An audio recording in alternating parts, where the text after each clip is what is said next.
Continue to bring you stories of recovery and rebuilding 10 years later. Superstorm Sandy created a countless number of issues for New Jerseyans, including not being able to get gas for several days because gas stations were without power. Yeah, News 12 New Jersey's Tony Caputo joins us from Marlboro in Monmouth County, where an ordinance requires its gas stations to have generators. But it's some debate about it, right, Tony?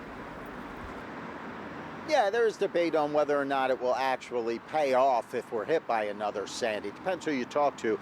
Again, Marlboro may be the only town in the state that passed an ordinance like this. There was a lot of talk about it 10 years ago about having backup generators at gas stations. We're outside the Costco here in Marlboro, which plays a part, according to the mayor, as you'll hear. Now, if you recall, if you had a generator back then and you just getting gas for the generator was difficult, and it wasn't because there wasn't any gas available.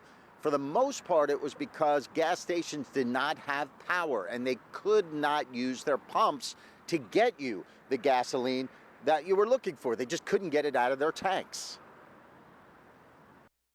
The system collapses very quickly, and you have to become self-reliant. After Superstorm Sandy slammed the New Jersey coast, hundreds of gas stations were left without power, which meant they couldn't pump gas. Stations that did have power were swamped by long lines as many tried to keep their home generators running.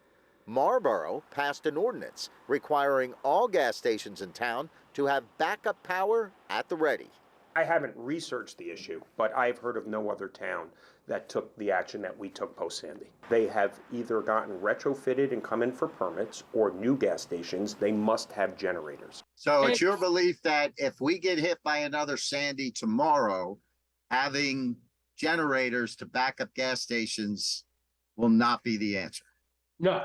Sal Risolvato is a longtime gas station consultant. He says the bigger problem after Sandy was not a lack of power or gas, but rather not being able to access fuel because of storm-damaged equipment used to load the trucks that deliver supplies.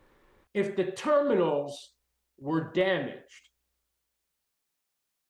you could give them all the electricity you want in the world. And that was the problem with Sandy. Right. They sold out in hours. Done. Here's the proof. Tell me what a generator is going to do in this situation. I respectfully disagree with Sal. We have a Costco in town.